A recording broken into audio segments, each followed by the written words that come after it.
Good evening, everyone. Again, I trust everyone is.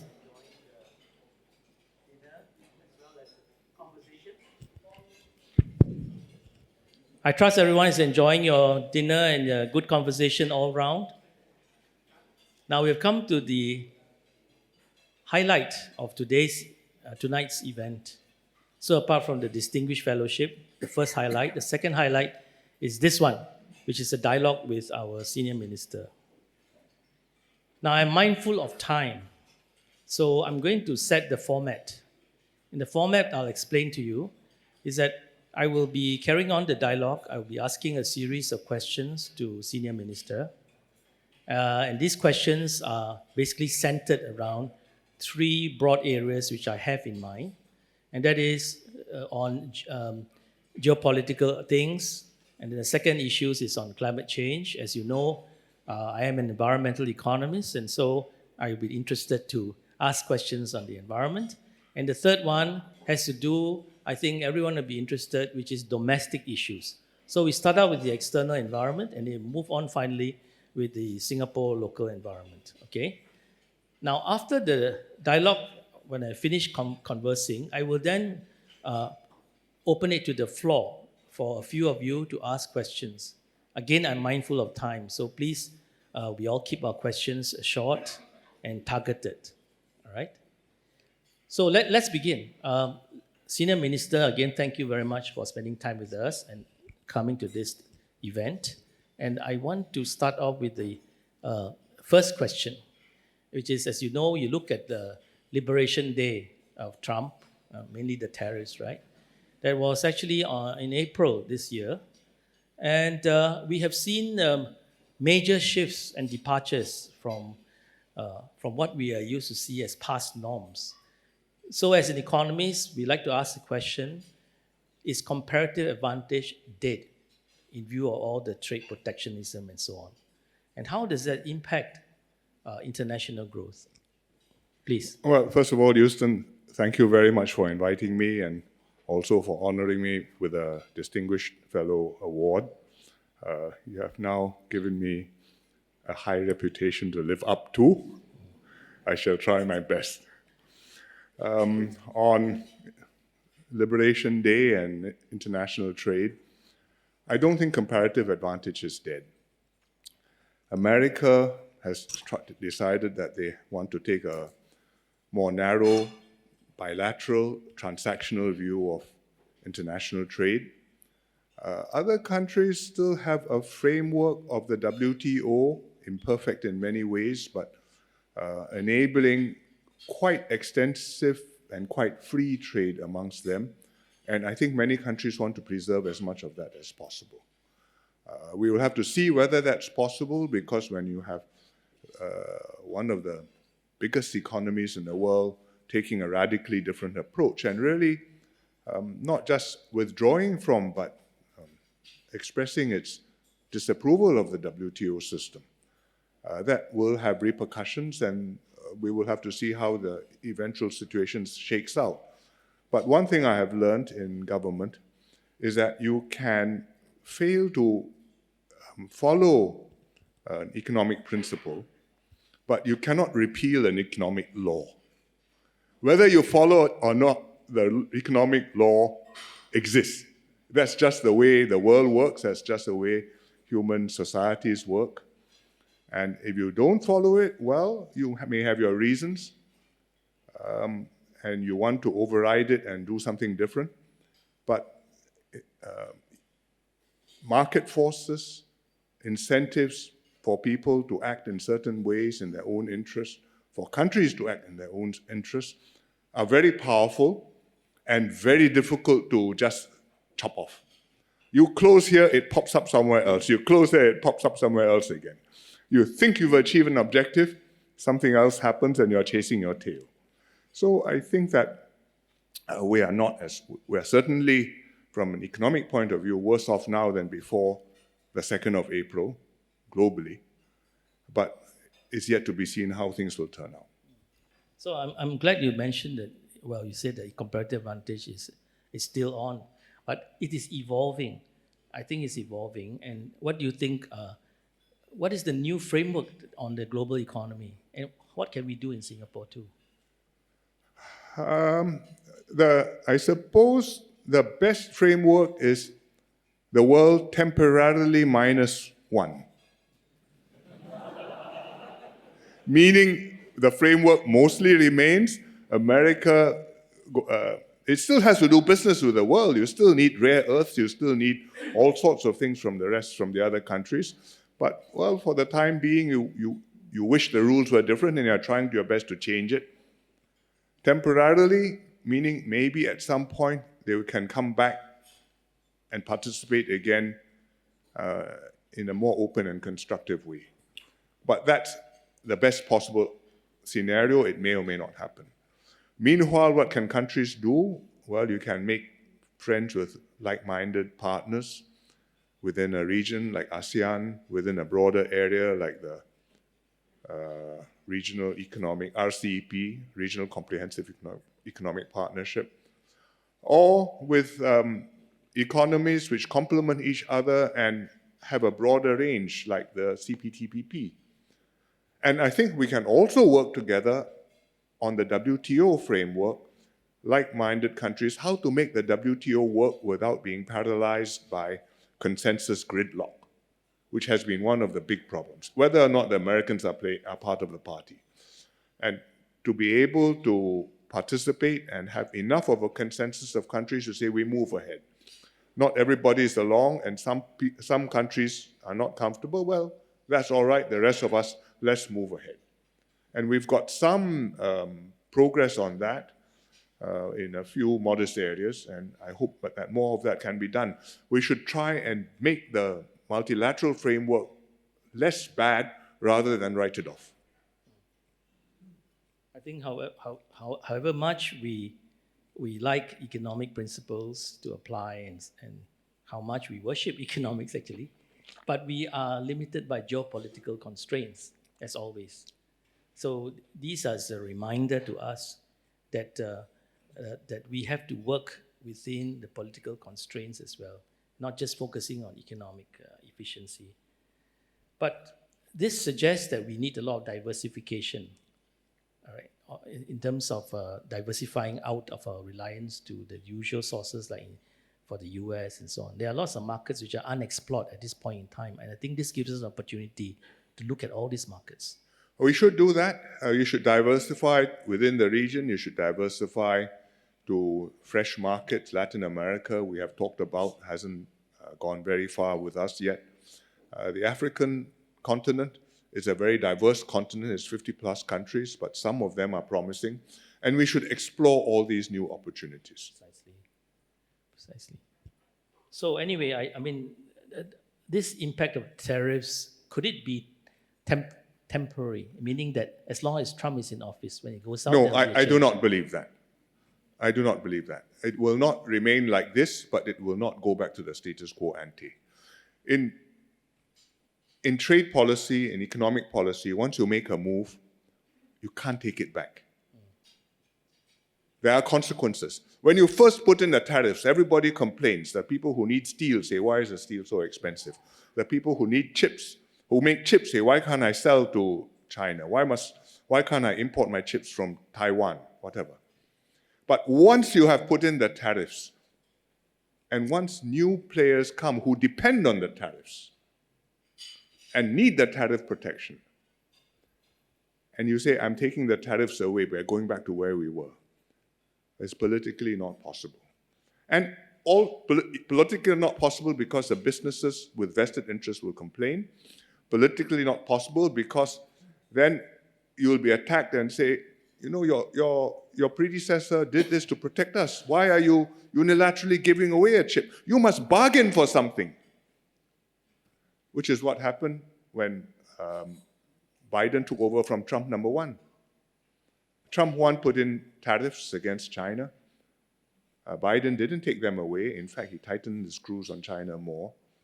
And when there was a debate between Trump and Kamala Harris last year during the campaign, Kamala says, you know, if Trump comes in so many tariffs, and the world will turn upside down. And Trump's answer was, Well, in my first term, I put on tariffs on China.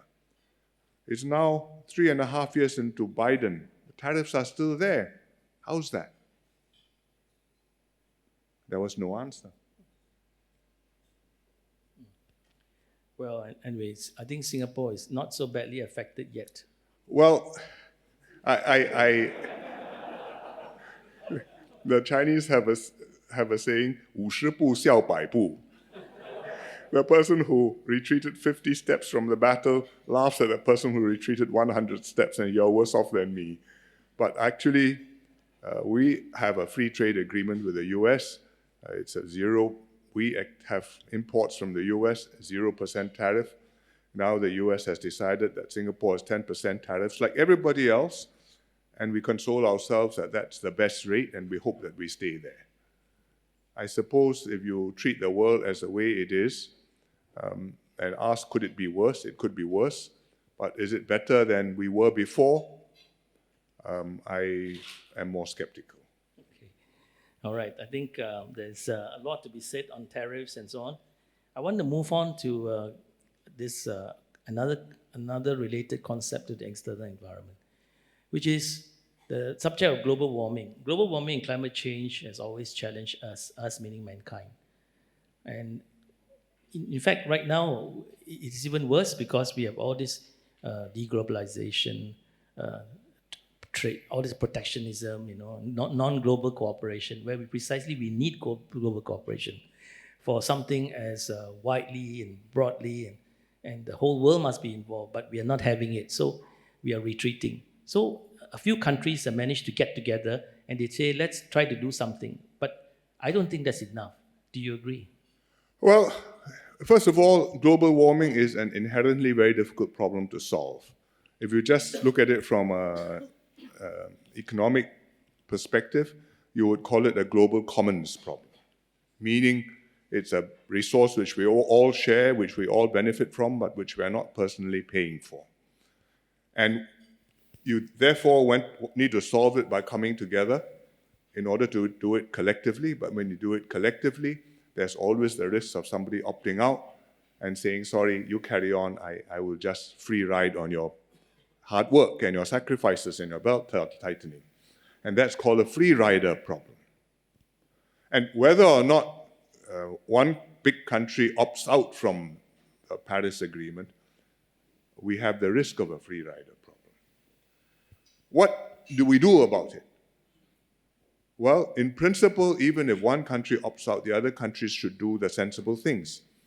And there are some studies which show that China is big enough, even without counting benefits to the rest of the world, just costs and benefits to themselves, they should cut emissions in order to reduce the impact on themselves. What more if it is possible for China, maybe India, maybe EU, maybe Brazil? This is a dream package. But in principle, what more if other countries can come together, like-minded, agree amongst themselves on rules which will reduce their emissions, whether they do a carbon tax or whatever rule, and then have some mechanism to deal with free riders, such as border adjustment tariffs, I think they call it. So that amongst ourselves, we abide by rules. If you're selling into me and you didn't cost your carbon when you want to come into my market, I will tax you. And that way, hopefully, you'll reduce a free rider problem and you can get a bit further. So economically, you can get maybe 3/4 of a solution. But politically, it's very hard because then the other countries will say, look at that fellow, he is free riding on us and I can't quite levy enough price on him. Why should I tighten my belt? In fact, some Southeast Asian countries have already said that. If America is going to be like this, I have to reconsider my commitments. In fact, Singapore has to take a practical view of it, and we have made commitments to go to net zero by 2050 and to go to, I think, half our emissions by a certain date before that. And we have had to say we are doing this on condition everybody else is playing ball.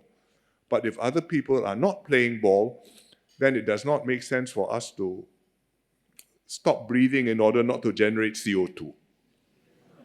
Because even if we did that in Singapore, It won't save the world. That's right. Actually, SM, you're very right. And not many people appreciate this, that Singapore actually is quite exemplary and in our contribution to the global cause. We are contributing only 0.11% of the carbon emissions. So even if we stop everything, it makes not much impact, But yet we are doing it. And we have put in the right measures, I think, with adaptation and so on. We are trying to be a good global citizen. Yes. Do our part so that we are in good standing. We are not free riding on other people. Yes. And we should try and do it in a rational way. We have put in a carbon tax. It's going up. I think it's going to about $50 by 2030. It is going to be a cost on the economy. It may cause some businesses to have to reconsider their plans if they're not able to abate their emissions. But if we are serious about wanting to peak before 2030 and to decline progressively after that, then there's really no alternative to many businesses really emitting less, or some businesses deciding, I can't emit less, well, I have to reconsider my plans altogether. There's no way out. If everybody can do it without pain, then you probably haven't done very much. That's right.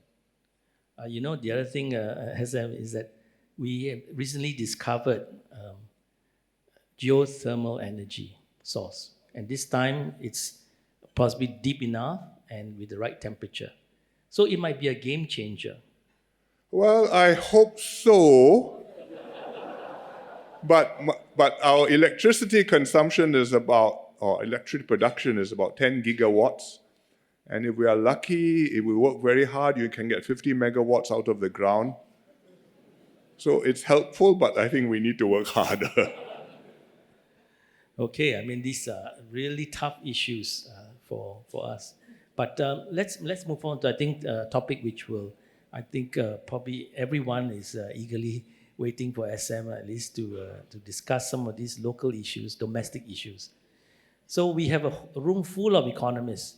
Well, most are economists, studied economics, career in economics, applying economics. No? So, SM, do you think understanding economics by government officers, officials, and also by people in general is very important for the country? Yes, of course. So we got SM to say confirmation. Economics is very important. Yes, of course. Not just because I'm here, but that is the reason I'm here.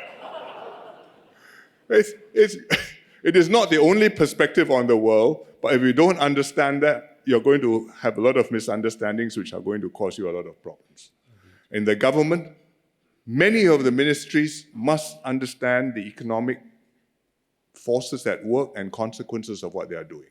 It's not just MTI and MOF, but MSE, looking after climate and water supplies. MOM, looking after manpower.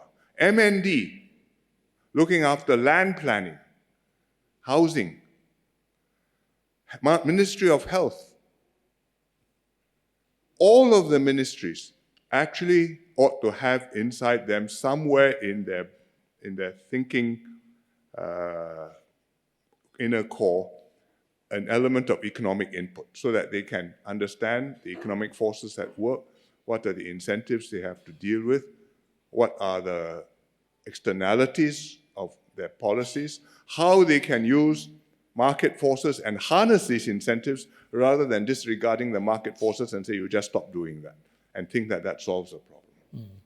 So amongst the government, you need that. Amongst the population, you also need that, because then when the government imposes a policy or implements a policy, people can understand what it is about, and you may not like it, but at least you have some feel for the explanation, and you accept that, okay, that cannot be helped. One of the things we have to explain, for example, is why is water so expensive in Singapore? And the economist's answer is because we are pricing water to its marginal production price, not the average price. You take water from the reservoir built 100 years ago is cheap. But you take one extra liter, the reservoir has run out of capacity. I must produce one extra liter. I must build a new reservoir. I may need to make new water. I may need to make desalination. It costs me $2 per cubic meter. I have to price that. The marginal, incremental unit price. And everybody should pay that, even for your first cubic meter. So the economists understand that. The public, not so much. And so we have these debates, not just with the public, but even in Parliament. And we have to explain this. And we also have to do things which help people to accept the policy, beyond just swallowing the explanation. For example, we have USAFE. We did this. I did USAFE when, in 1997 or thereabouts, we made a radical price revision to water. It was 50 cents per cubic meter, and over a period of 2 or 3 years, I pushed it to $1.50. Because it had to reflect scarcity, and at that time, there was some questions being raised about the security of our water imports. Quite fierce statements were being made. And so people understood we needed to do it, but to soften it, ease it in, we said, okay, USAFE. You pay for the water, but I give you a grant. Every month, you save X dollars for those who need it. I think middle income and below, thereabouts. So many dollars. You need the water, this helps you to pay for it. You don't need the water, just keep it, it's for you. So I don't distort your incentive. I have not made the water cheap. Water is expensive, but you are okay. Now, that's quite a complicated argument. But tonight is the economic society, so I'm trying it on you. That's why you see SM, understanding economics is so important, from basic principles of trade-offs, opportunity costs, incentives, and now we just mentioned marginalism.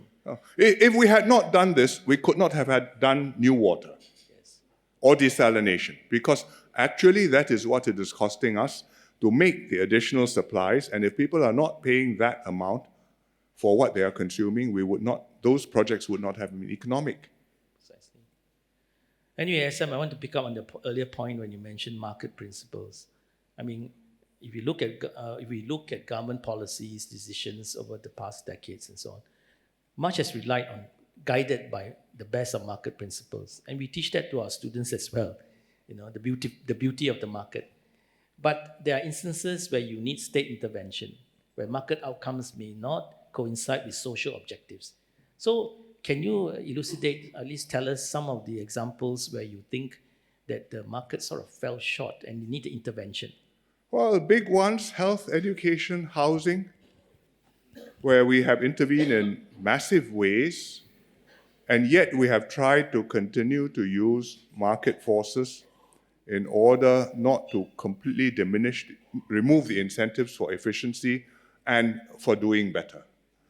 Healthcare, for example, if you have a state system like a national health service, you run into very serious difficulties. The British spend a lot of money on national health, and they are not very happy with the results.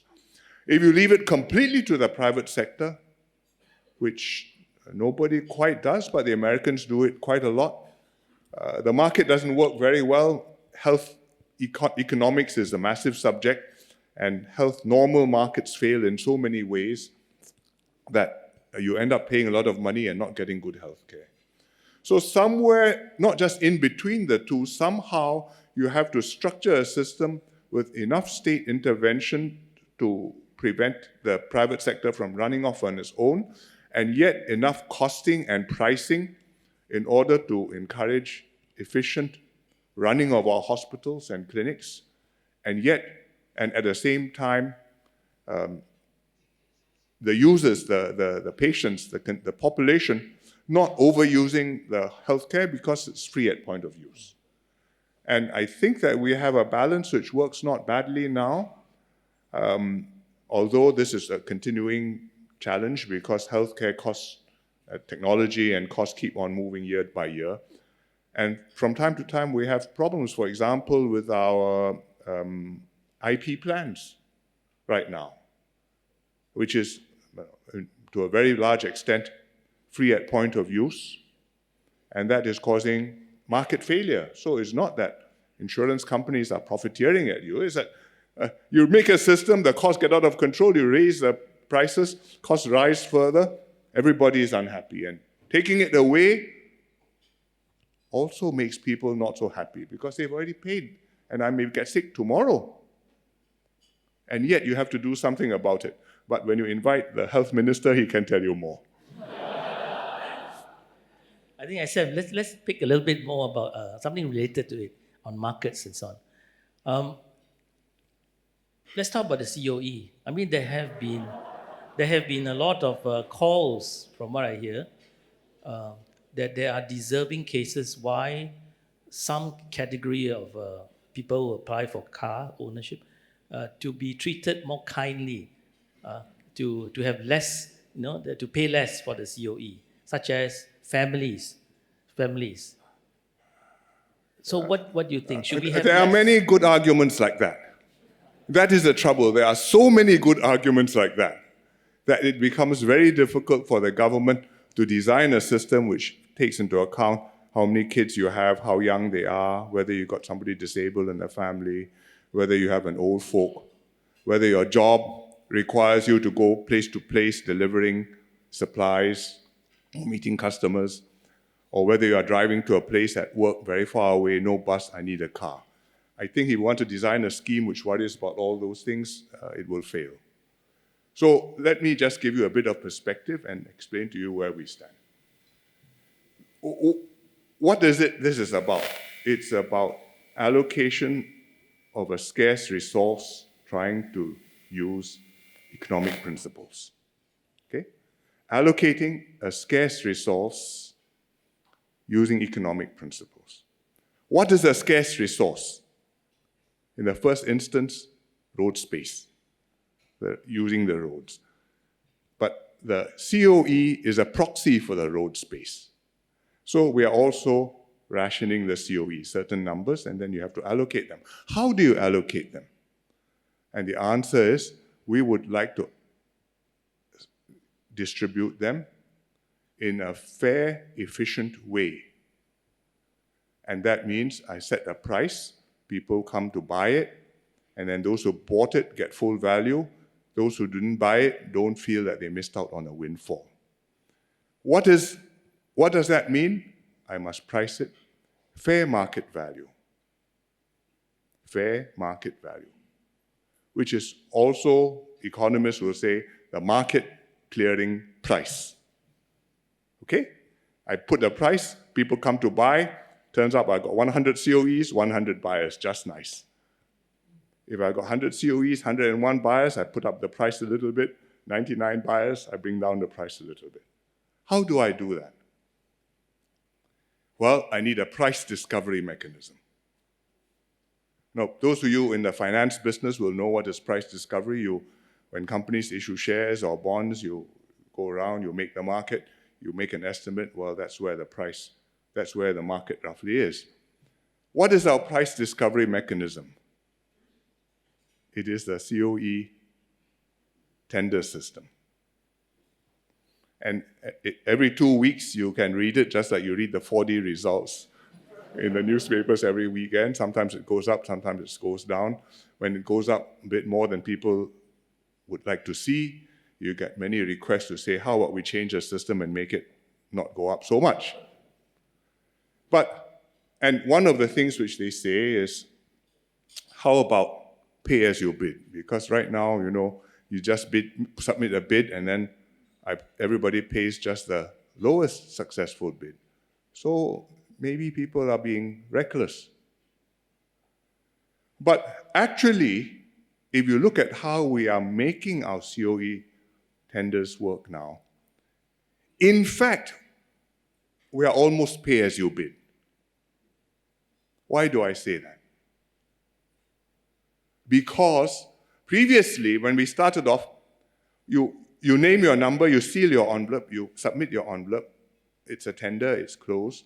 after the tender close, after the time closes, you open all the envelopes and you decide what the outcome is.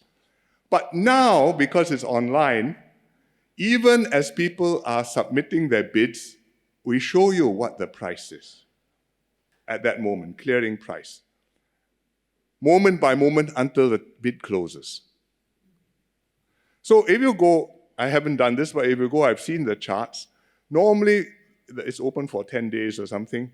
The price is about zero because most people haven't bid it yet until about half an hour before the tender closes.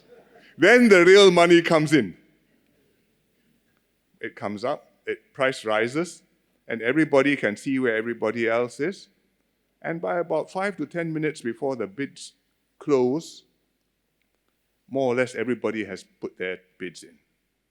So actually, everybody has bid more or less according to what he wants. So actually, it's pay as you bid. So in fact, what people don't understand is that we have a system, it works quite well. You would like the outcome to be cheaper, but as long as I'm going on allocating COEs a certain number, there's a certain market clearing price. For that number, there's only that market clearing price. If you want the price to be lower, then you must put out more COEs, which is what the government is now doing. We took from the future. We are putting up 5-10% more, and therefore the supply is higher, and I hope that the price will be a bit more moderated. But there's really no easy way to make something which is valuable be distributed fairly and at the same time very cheap. Other cities sometimes give up trying to do that, and they've decided it's politically too difficult. They practically say, I've set a nominal price, anybody can apply. And it becomes a raffle, meaning we all apply, no harm, I may win, in which case I get something. Beijing used to do that for some time. But I don't think that's a right solution for Singapore. I think to add on to that is that the appeal to get lower COEs for special categories. So where does it stop? Because there's so many categories that you can think of. Well, I think there are two more direct answers to that. One, I can guarantee every Singaporean affordable, convenient transportation. Yes. I cannot guarantee every Singaporean affordable car. It's different from houses. Okay, HDB houses, every Singaporean can get one, maybe 3-room, maybe 5-room, maybe 2-room. But every Singaporean household can get one. But cars, no. Transportation, yes. That's number one. Number two, if in fact you have a special need, for example, you have a kid, it's better rather than I give you a cheaper COE, I give you a bigger baby bonus, and you can use that to buy a baby seat or help to pay for a little bit of a car.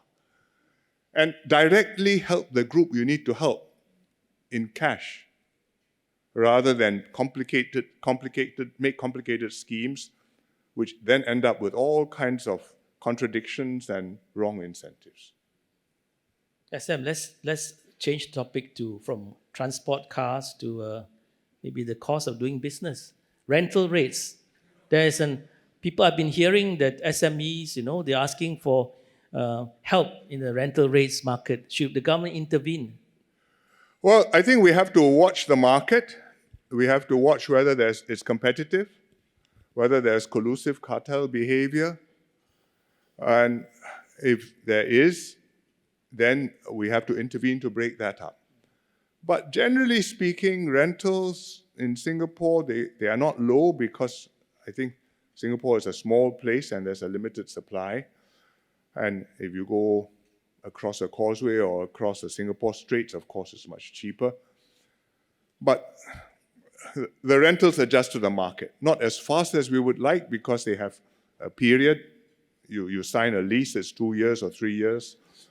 And sometimes when the market comes down, the landlord prefers to give you a private discount rather than tell everybody the rents have gone down. So that has to be taken into account. But I think generally the market works reasonably well. Some cities have tried rent control. It doesn't work. The result is even fewer units, even fewer landlords, maintenance goes down, everybody is affected. Who benefits? The person who happens to be there when the rent control was put in place for some time. After that, well, we're all in a worse position. Yes, that's very true. Now, I'm very mindful of time, so I need to reserve some time for the floor to ask questions. So, but I think this is a very interesting your discussion on the constraints of the markets. Even though the markets can produce wonderful outcomes, it is constrained by certain things, and governments needs to fulfill certain social objectives. So that's the point.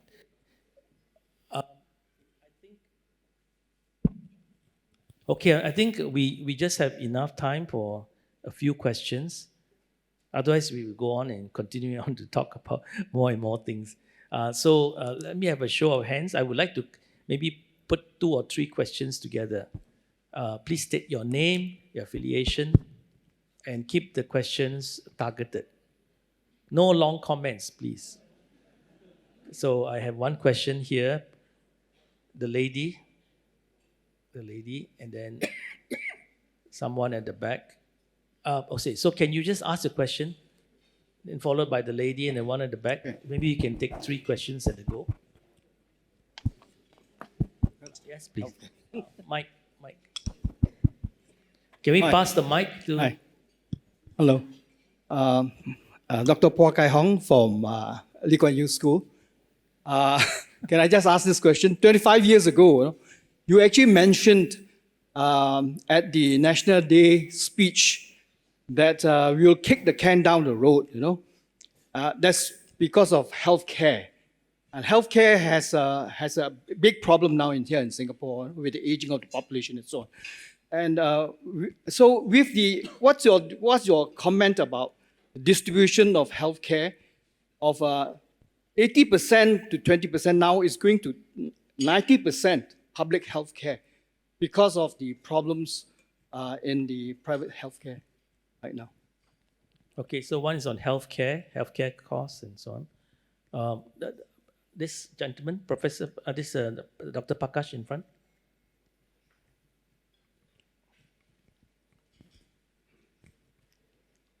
Sure. Thanks very much, SM, for those remarks. I think listening to you, some characteristics of, in a way, the part of the success of the Singapore story, which is policymakers are able to think long term, to kind of take risks, to go against the grain. The question I have is, what are the risks that you see of these traits changing? That we become a little bit more short-term, a little bit more risk-averse, moving away from marginal pricing to average pricing. What are the risks of that scenario playing out, and how can we ensure that doesn't happen? Thank you. So the question, one on health, one on risk, changing risk, the lady. Yeah, the one you're raising your hand now, this lady, yes. The mic. Please state your affiliation. Hi, my name is Violetta from GIC.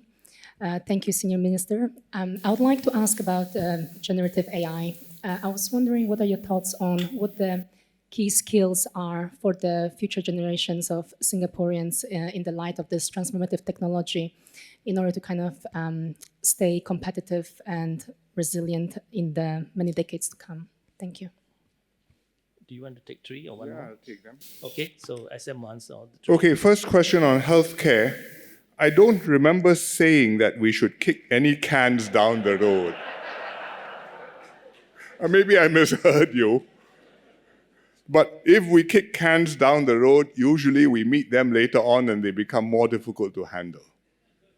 And in Singapore, we don't like to do that, because in Singapore, it's quite likely that the person meeting the can down the road will be the same as the person who did the kicking some time ago. And So that's one of the reasons why we raised the GST rate over the last couple of years from 7 to 9%, so as to address healthcare costs rising up. The public-private share of healthcare, whether it should be 80-20, 90-10, you can argue where it needs to be, but I think there's a role for private healthcare in Singapore. And as the minister has said, you also would like to have different models of private healthcare, and we would like to see if we can help to make that happen. That's a kind of influencing the market without intervening, but we will see if we can find some way to help to make that happen. Prakash asked about the risk of leaders becoming short-term and not taking the economic rational approach and just looking for short-term political dividends. That, honestly, is always there. Because most of the time, in most circumstances, it's easier to be a leader who oversimplifies issues and say, I have a good solution. Follow me. This is the way. And after 2 days, everything will be solved. Rather than somebody who gives you a long exposition more suited to the economic society. So it's very hard. And what you need is somebody who internally understands what the economic society thinks, but publicly is able to express it in terms which are maybe stripped down, maybe simplified, maybe you present it in an analogy, but sufficient for people to accept and to have really is animal faith in the leader and the leadership team. Say, I believe you, not because I understand all the ins and outs of what is a marginal incremental cost as opposed to average cost, but because you have shown results and I trust you. And therefore, I give you the benefit of the doubt and I will go along. And I think you have my interest at heart. I would like everybody to learn some economics. I would like everybody to also see it from the perspective of the government looking at the economic problem, which is not the same as an individual looking at the same problem. But really, to have good leadership, you need to have that trust and to be able to have that political debate in the public arena, which is anchored on logic, on realities, on what the evidence shows, as opposed to being based on what is politically expedient. And I speak my book. If I'm in the opposition, I try to propound something which sounds nicer than what the government is prepared to offer. And if I'm in the government, I try to do things which are nicer than what the country really needs. And there is no certainty that Singapore can do that forever. So we just have to know that and therefore conclude, let's try our best to make it last as long as we can. Third, what are the generative AI skills needed? I do not know for sure. The technology is moving very fast. Some people say it's going to shoot through the roof. It's already quite good for a good number of applications. If you are doing medical diagnosis, it's very respectable. If you are doing image processing, it's very good. If you are passing law exams, it's also respectable. But whether that goes to AGI, what do they call it? Automatic General Intelligence. The jury is still out. It may be you carry on in this way and just add more CPUs and processing power and data, you can get there. But it may be that you need further insights and breakthroughs in order to go beyond just what the current statistical models are able to produce. So we can't say, but that what you have already in some professions is already making a big difference, I think that is a fact. And we should, in Singapore, do our best to understand it and how we can use it. Even if I'm not at the leading edge generating the next DeepSeek, I should be able to make use of DeepSeek and other things in order to do our jobs better, deliver services better, be more efficient, be more productive. And I think that is within Singaporeans' capabilities. And we can train Singaporeans to be able to adapt to this and to be able to move either to do their job better using the new tools, or in some cases, if those jobs are no longer there, you're really moving up to do a different job or moving to another industry to do a different job. And that will need a lot of government support. That's one area where to say, I leave it to the market or I leave it to laissez-faire, I don't think it's going to work. We need government resources, encouragement, exhortation. Leadership by example, it makes a big difference. But one day you will have an AI bot here answering questions during your dinner. So far, I think I still have a job. I think I'm mindful for time, so I don't want to press on, except I think we have a young professionals wing somewhere, and I would wish they would ask a question. Do you have any pressing question for SM? Somebody right at the end. Where's the young professionals? Raise your hand. Yeah, right at the end. Oh, okay, that's right. Do you have a question? Yeah, but we can't hear him. He's going to use the mic. Is your mic working?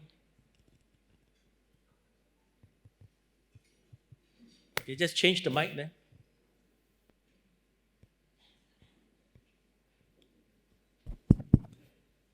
SM Lee, thank you for sharing. My name is Benjamin Lau. I'm the chairman of the ESS Young Professionals Wing, and I'm honored to ask a question on behalf of the Youth Wing. So for many young Singaporeans today, the definition of success is shifting. When I grew up, I've been hearing about earning money, home ownership, and climbing the career ladder. But increasingly, some of us care more about purpose, sustainability, mental health, and making a difference. And this is in addition to earning a lot of money and starting a family. So my question is, how should young Singaporeans define success in today's society? And what mindset should we adopt for the future of Singapore? Thank you.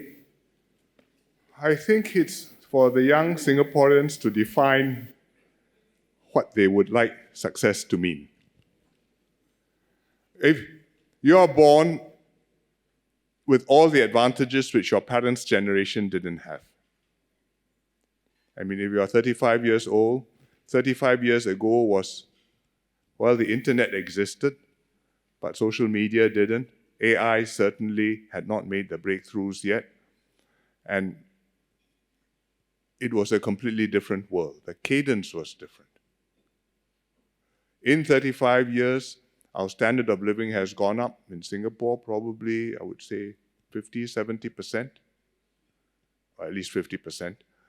Your opportunities for education have gone up from maybe 30% of people going to university, now nearly half the cohort going to university. They come out, there are jobs available for them. And the world's their oyster. You have a Singapore degree from an AU, you can go anywhere in the world and find work. We are in Silicon Valley, we are all over China. You go to deepest Africa, you'll find Singaporeans there. In Rwanda, there's one young lady who's running an advanced chicken farm. No, doing very well. So, what do you want to make of your life? For yourself, for your family, for your country, for your fellow human beings. There are so many things you can do. Don't lie flat.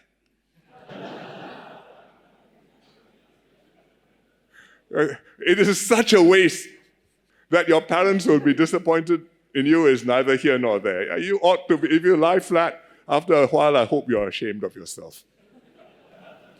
But we did all this for you. Make use of it. And show us that actually you're better than us. Thank you.